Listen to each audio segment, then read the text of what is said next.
Hello dear students, कैसे हैं सभी लोग। आई होप कि आप सभी बच्चे अच्छे से पढ़ाई कर रहे होंगे। खूब मेहनत करिए ताकि जब भी एग्जाम हो आपको डेफिनेटली रिजल्ट्स मिले। और आइए आज की क्लास में हम डिस्कस करेंगे कुछ बड़े ही इंपॉर्टेंट एमसीक्यूज जो काफी सारे इंपॉर्टेंट एग्जाम्स में ऑलरेडी रिपीट हो चुके हैं। और आज का एमसीक्यू सेशन काफी इजी होने वाला है एंड आई होप कि मैक्सिमम बच्चों से ये सारे क्वेश्चन सॉल्व हो जाएंगे। एक बार चेक जरूर करेंगे कि इन टोटल 15 एमसीक्यू में से आपका स्कोर कितना रहा। आइए शुरू करते हैं पहले क्वेश्चन के साथ। पहला क्वेश्चन प्लांट फिजियोलॉजी से रिलेटेड है डियर स्टूडेंट्स। पहले क्वेश्चन में पूछा जा रहा है core metal of chlorophyll is, यानी क्लोरोफिल में जो सेंट्रल मतलब बीच में जो मेटल एटम प्रेजेंट होता है उसका नाम क्या है। इस क्वेश्चन को मैंने इस तरह से तो देखा ही है एग्जाम्स में, साथ ही साथ इस सेम क्वेश्चन को इस तरह से भी पूछा जाता है कि the central metal atom in chlorophyll is.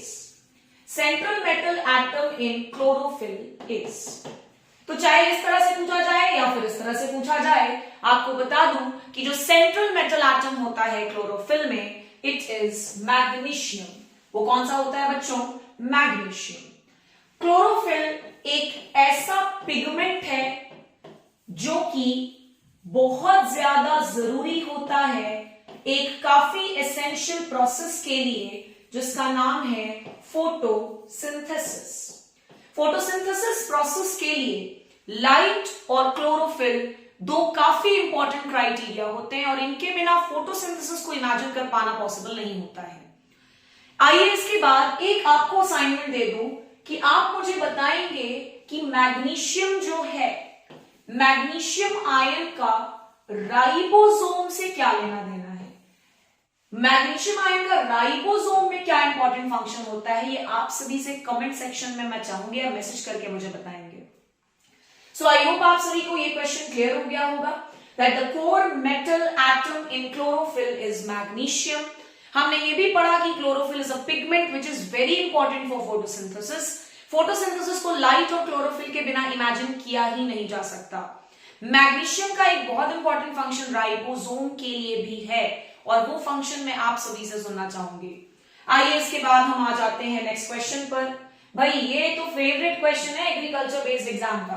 मतलब आप कोई भी एग्जाम दे रहे हो एग्रीकल्चर बेस्ड, आपको डेफिनेटली ये क्वेश्चन नजर आएगा ही। इनफैक्ट सिर्फ एग्रीकल्चर की बात नहीं कर रही हूं मैं, कोई भी ऐसा एग्जाम जहां बॉटनी आता है वहां पे C3 C4 कैंप प्लांट तो पूछा ही जाता है। क्वेश्चन में है which is a C3 plant. इनमें से कौन सा एक C3 प्लांट है। पहला ऑप्शन है अमरांथस, दूसरा ऑप्शन है सोरगम, तीसरा ऑप्शन है soybean and the last option is मेज। तो ध्यान रखिएगा बच्चों दैट अमरांथस ये तो C4 प्लांट है भाई, सोरगम ये भी C4 प्लांट है, मेज ये भी C4 प्लांट है, लेकिन सोयाबीन कैसा प्लांट है बच्चों? तो it is a C3 plant. आइए इस पर्टिकुलर क्वेश्चन की मदद से मैं आपको सोयाबीन की कुछ इंपॉर्टेंट वैरायटीज को भी याद करवाते चलूं। सोयाबीन की एक बड़ी फेमस वैरायटी है बच्चों ब्रैग। ब्रैग के अलावा ली के अलावा सोयाबीन में एक और इंपॉर्टेंट वैरायटी है विच इज क्लार्क 63। क्या नाम? क्लार्क 63।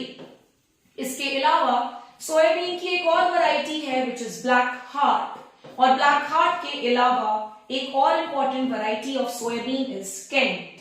तो Bragg, Lee, Clark 63, Black Heart and Kent ये सारे के सारे किसकी वैरायटीज हैं? तो सोयाबीन की वैरायटीज।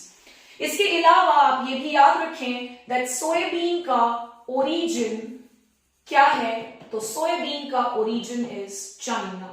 ये भी काफी इंपॉर्टेंट क्वेश्चन है, इसे भी ध्यान रखिएगा। कमेंट करके मुझे आपसे ये क्वेश्चन का आंसर चाहिए कि आप बताएं मुझे सोयाबीन का 2n क्रोमोसोम नंबर कितना होता है। आई होप आप सभी से मुझे आंसर्स मिलेंगे और इन आंसर्स के बहाने आप काफी सारी चीजों को नया सीखोगे। सो डेफिनेटली मुझे मैसेज करके बताइएगा। आइए इसके बाद हम आ जाते हैं थर्ड नंबर के क्वेश्चन पर और देखते हैं तीसरे नंबर के क्वेश्चन में हमारे पास क्या है। बहुत ही अच्छा क्वेश्चन। कल ही मैंने कुछ बैचेस में इसको डिस्कस भी किया था। पूसा नारंगी is a variety of marigold, citrus, tuberose या ग्लैडियोलस। तो बच्चों पूसा नारंगी मैरीगोल्ड की वैरायटी है। ना केवल पूसा नारंगी बल्कि पूसा बसंती भी मैरीगोल्ड की ही वैरायटी है। मैरीगोल्ड में पूसा बसंती और पूसा नारंगी दो वेरी इंपॉर्टेंट वैरायटीज माने जाते हैं। इनफैक्ट जब बीएचयू में एंट्रेंस एग्जामिनेशंस हुआ है पिछले आई थिंक 5 या 4 साल पहले, उस पेपर में भी आपको ये पर्टिकुलर क्वेश्चन देखने को मिल जाएगा। सो पूसा नारंगी, पूसा बसंती दोनों किसकी वैरायटीज है बच्चों? तो मैरीगोल्ड की। अब दिख रहा है हमें एक और फ्लावर ट्यूबरोज, तो ट्यूबरोज पीछे कैसे रह सकता है भाई? इसकी दो वैरायटीज बड़ी इंपॉर्टेंट है, एक है रजत रेखा और दूसरा है Swarna Rekha. Very important, Rajat Rekha and Swarna Rekha. और जैसा कि मैंने कई सारे क्लासेस में बताया भी होगा कि ये दोनों वैरायटीज किस इंस्टीट्यूट से रिलीज्ड हैं? तो it is release from NBRI Lucknow, national botanical research institute Lucknow से रिलीज की गई हैं ये दोनों वैरायटीज। इसके बाद हमारे पास ग्लैडियोलस नाम का भी एक फ्लावर नजर आ रहा है। तो आइए ग्लैडियोलस फ्लावर की भी कुछ इंपॉर्टेंट वैरायटीज को देख लेते हैं। एक वैरायटी बड़ी फेमस है शोभा। शोभा के अलावा एक और वैरायटी याद रखिएगा ग्लैडियोलस की, विच इज धीरज। तो Shobha and Dheeraj are the varieties of gladiolus. ये हो गया तीसरे नंबर का क्वेश्चन। अब आइए देख लेते हैं फोर्थ नंबर के क्वेश्चन में हमारे पास क्या है।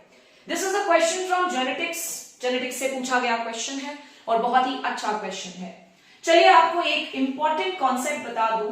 क्वेश्चन में पूछा जा रहा है डीएनए ट्रांसक्राइब्स टू, यानी डीएनए का जब ट्रांसक्रिप्शन हो जाए, क्या हो जाए बच्चों? ट्रांसक्रिप्शन हो जाए तो डीएनए के ट्रांसक्रिप्शन के बाद क्या मिलता है? टीआरएनए, एमआरएनए, आरआरएनए या ऑल ऑफ दी अबव। तो बच्चों ट्रांसक्रिप्शन के बाद हमें डीएनए से मिलता क्या है? एमआरएनए। और फिर इस एमआरएनए का ट्रांसलेशन होता है और ट्रांसलेशन के बाद हमें मिलता है प्रोटीन्स। क्या मिलते हैं हमें? प्रोटीन्स। सो डीएनए का ट्रांसक्रिप्शन होगा तो एमआरएनए, एमआरएनए में ट्रांसलेशन होगा तो what do we get? So we get proteins. I hope आप सभी को ये पर्टिकुलर आंसर भी क्लियर हो गया होगा। जरूर नोट डाउन करें इन सारे क्वेश्चंस को, अपकमिंग हर एग्जाम के लिए इंपॉर्टेंट है। मैं एक पर्टिकुलर किसी एग्जाम का नाम भी नहीं ले सकती बिकॉज ये ऐसे क्वेश्चन है जो हर एग्जाम में पूछे जाते हैं। आइए इसके बाद हम आ जाते हैं फिफ्थ नंबर के क्वेश्चन पर। बहुत ही अच्छा क्वेश्चन। आजकल इस तरह के क्वेश्चंस बहुत ज्यादा पूछे जा रहे हैं। क्वेश्चन में क्या है? Queen of serial. हालांकि बड़ा इजी सा क्वेश्चन मैंने आज उठाया है। सीरियल्स के क्वीन उसको बोलते हैं, मेज, व्हीट, सोर्गनम एंड राइस। तो आपको बता दूं that queen of cereals is maize. और साथ ही साथ यहां पे डिस्कस करना बहुत जरूरी है that IFFCO pre agriculture graduate trainee के एग्जाम में, जो कि अभी 2021 में हुआ, इसमें पूछा गया था किंग ऑफ नट किसे बोलते हैं? सेम पेपर में। तो बच्चों king of nut is walnut. और उसी पेपर में यह भी पूछा गया दैट क्वीन ऑफ नट किसे बोलते हैं? तो क्वीन ऑफ नट इज पीका नट। क्वीन ऑफ नट इज पीका नट। अब किंग ऑफ नट भी हमें पता चल गया, क्वीन ऑफ नट भी पता चल गया। आपके लिए एक बड़ा ही इंपॉर्टेंट सवाल, आप मुझे मैसेज करके या कमेंट करके बताएं दैट गर्ड क्रॉप्स का, गर्ड्स बेसिकली क्यूकरबिटेसी फैमिली के मेंबर्स होते हैं, गर्ड्स में किंग किसको बोला जाता है? ये मुझे आप सभी से आंसर चाहिए। बढ़िया, ये अच्छा क्वेश्चन है, ध्यान में रखिएगा। सो आइए क्वीन ऑफ सीरियल्स के बाद हम नेक्स्ट पर्टिकुलर क्वेश्चन पर आते हैं और देखते हैं नेक्स्ट क्वेश्चन में हमारे पास क्या है। एनिमल हस्बेंड्री का क्वेश्चन है। तो अपकमिंग IBPS AFO के मेंस के लिए this becomes very important. Question में है Muzaffarnagari is a breed of sheep, goat, camel or none of the above. तो बच्चों आपको बता दूं that Muzaffarnagari is a breed of sheep. I hope आप सभी को ये भी याद रहेगा। चलिए आपके लिए एक होमवर्क दे दूं। आप मुझे बताएंगे कि अविका नगर राजस्थान में शीप से रिलेटेड कौन सा इंपॉर्टेंट रिसर्च इंस्टीट्यूट लोकेटेड है? शीप से रिलेटेड अविका नगर राजस्थान में कौन सा रिसर्च इंस्टीट्यूट है? So Muzaffarnagari is a breed of sheep, ध्यान रखिएगा। आइए इसके बाद आ जाते हैं 7th नंबर के क्वेश्चन पर और देखते हैं 7th नंबर के क्वेश्चन में हमारे पास क्या है। 7th नंबर का क्वेश्चन पूछ रहा है pressure tester is used for measuring, होना चाहिए था एक्चुअली, यहां पर शायद मुझसे मिस हो गया है। बताओ कि प्रेशर टेस्टर नाम का इंस्ट्रूमेंट किस चीज को मेजर करता है? मैच्योरिटी, राइपनिंग, हैंडलिंग या नॉन ऑफ द अबव। तो बच्चों बता दूं दैट प्रेशर टेस्टर नामक इंस्ट्रूमेंट फ्रूट्स की मैच्योरिटी को मेजर कर सकता है। It measures the maturity of different fruits and vegetables. साथ ही साथ आप सभी को पता भी होगा, मुझे बताने की जरूरत नहीं है, बट फिर भी मैं मेंशन कर दे रही हूं ताकि वो बच्चे जिन्होंने नहीं पढ़ा है उनके एक नोट्स तैयार हो जाए। हैंड रिफ्रैक्ट्रोमीटर नाम का इंस्ट्रूमेंट मेजर करता है टीएसएस को, and TSS stands for total soluble solid. आप सभी से मुझे इस क्वेश्चन का भी आंसर चाहिए कि टीएसएस को मेजर करने का यूनिट क्या होता है? क्या टीएसएस को मेजर करने का कोई यूनिट है, और अगर है तो वो क्या है? आइए इसके बाद आ जाते हैं 8th नंबर के क्वेश्चन पर। 8th नंबर का क्वेश्चन क्या है देखते हैं। अगेन बहुत ही अच्छा क्वेश्चन, इसको अच्छा मैं इसीलिए भी बोल रही हूं बिकॉज ये जेआरएफ हॉर्टिकल्चर में भी पूछा गया है। क्वेश्चन में क्या है? क्वेश्चन में पूछा जा रहा है Bartlett is an important variety of marigold, pear, tuberose and gladiolus. तो बच्चों Bartlett is a very famous variety of pear. I hope आप सभी को याद रहेगा। आइए इसके बाद हम आ जाते हैं 9th नंबर के क्वेश्चन पर। देखते हैं 9th नंबर के क्वेश्चन में हमारे पास क्या है। सो 9th नंबर का क्वेश्चन भी काफी इंपॉर्टेंट है बच्चों। देखेंगे 9th नंबर के क्वेश्चन में पूछा जा रहा है contender is an important variety of marigold, P, French bean and gladiolus. तो माय डियर स्टूडेंट्स बहुत ही अच्छा क्वेश्चन है। इनफैक्ट आईजीकेवी के द्वारा कंडक्टेड कॉमन एंट्रेंस टेस्ट 2017 के बीएससी हॉर्टिकल्चर वाले क्वेश्चन पेपर को अगर आप उठा करके चेक करोगे तो आपको वहां पर ये क्वेश्चन नजर भी आएगा। इनफैक्ट वहां पर क्वेश्चन थोड़ा सा और एक आगे का वर्जन था, लेकिन उसके बारे में अभी फिलहाल बात नहीं करते हैं। कंटेंडर किसकी वैरायटी है? So contender is a variety of French bean. Contender is a variety of French bean, और ये वही फ्रेंच बीन है बच्चों जिस फ्रेंच बीन पर प्योर लाइन थ्योरी दी गई ब्रीडिंग में, and this pure line theory was given by Johannsen. किन्होंने दिया? जोहानसन ने। आ जाते हैं नेक्स्ट क्वेश्चन पर। इंस्ट्रूमेंट एक ऐसा टॉपिक है एग्रीकल्चर में जिससे क्वेश्चन हर एग्जाम में आएगा। ऐसा होगा ही नहीं कि कोई एग्जाम हो और उसमें इंस्ट्रूमेंट बेस्ड क्वेश्चंस नहीं आए। तो इंस्ट्रूमेंट तो हमें एक एक आना ही चाहिए। जैसा अभी आपने सीखा प्रेशर टेस्ट, आपने सीखा हैंड रिफ्रैक्ट्रोमीटर, और 10वां क्वेश्चन भी अगर आपको नजर आ रहा होगा तो ये भी बेस्ड है इंस्ट्रूमेंट पर। क्वेश्चन पूछा जा रहा है piezometer is used to measure. Piezometer किस चीज को मेजर करता है? सॉइल मॉइस्चर टेंशन, या फिर डेप्थ ऑफ वाटर टेबल, या सॉइल टेम्परेचर, या नन ऑफ द अबव। तो बच्चों सॉइल मॉइस्चर टेंशन को तो ईरोमीटर मेजर करता है। ये मैंने कई सारे एमसीक्यू सेशंस में पूछा भी था, या जिसे आप टेंसियोमीटर भी बोलते हो। सॉइल टेम्परेचर की बात करें तो मीटीरियोलॉजी सेक्शन में आप पढ़ते हो सॉइल थर्मोकपल। क्या नाम है? Soil thermocouple. लेकिन वहीं अगर मैं बात करूं पीजोमीटर की, तो पीजोमीटर क्या मेजर करता है बच्चों? Depth of water table. आप में से जिन भी बच्चों के लिए क्वेश्चंस नए हैं अभी के अभी लिखते जाओ और याद करते चले जाओ, क्या पता आने वाले किसी न किसी एग्जाम में आपको ये देखने को मिल ही जाए। Next question is wolf apple is the common name of. फिर से ये क्वेश्चन, ऐसा क्वेश्चन भी एग्जाम में आता है। वॉल्फ एप्पल किसका कॉमन नेम है? पोटैटो, टोमेटो, ब्रिंजल, या नन ऑफ दीज।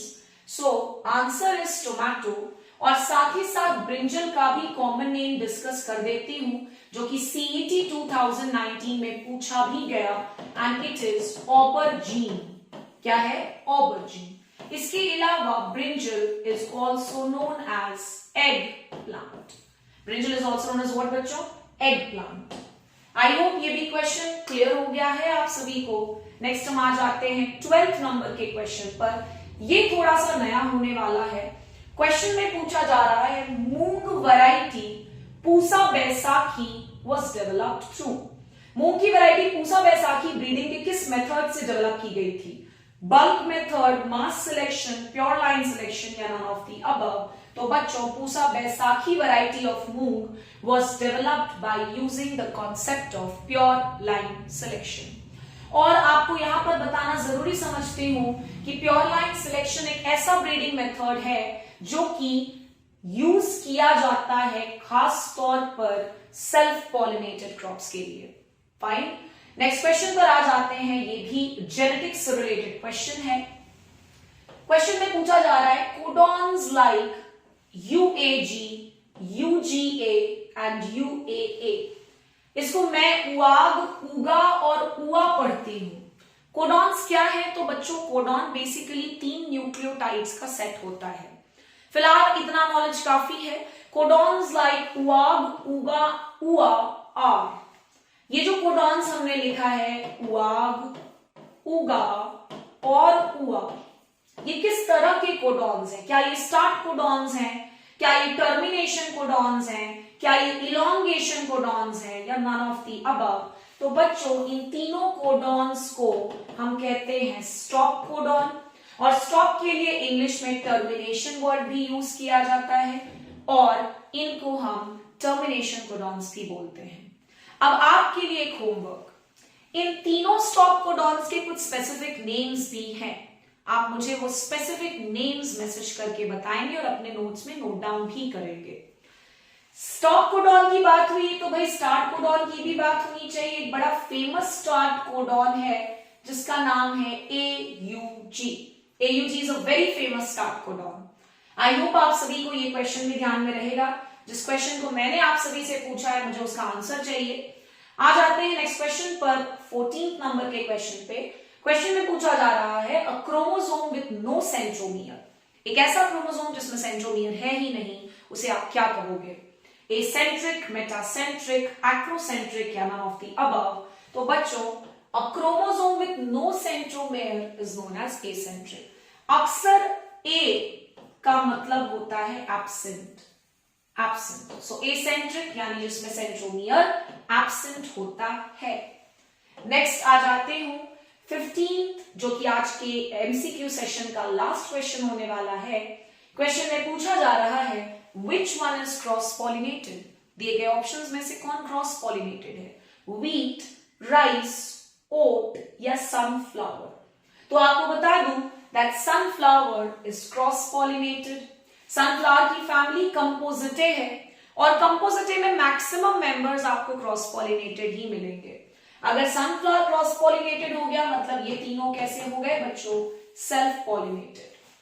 सो आज का MCQ सेशन इन 15 क्वेश्चंस के साथ खत्म होता है। आई होप कि आप सभी लोग बहुत ज्यादा मेहनत करके पढ़ रहे होंगे। कभी भी पोस्ट कब आएगा, एग्जाम कब होगा, इस चीज के बारे में मत सोचो, बिकॉज एग्जाम जब भी होगा तो जरूर आपकी तैयारी परफेक्ट होनी चाहिए। So make yourselves perfect. जब तक कि एग्जाम आएगा तब तक आप परफेक्ट हो जाएंगे एंड डेफिनेटली आपको रिजल्ट्स मिलेंगे। Thank you so much.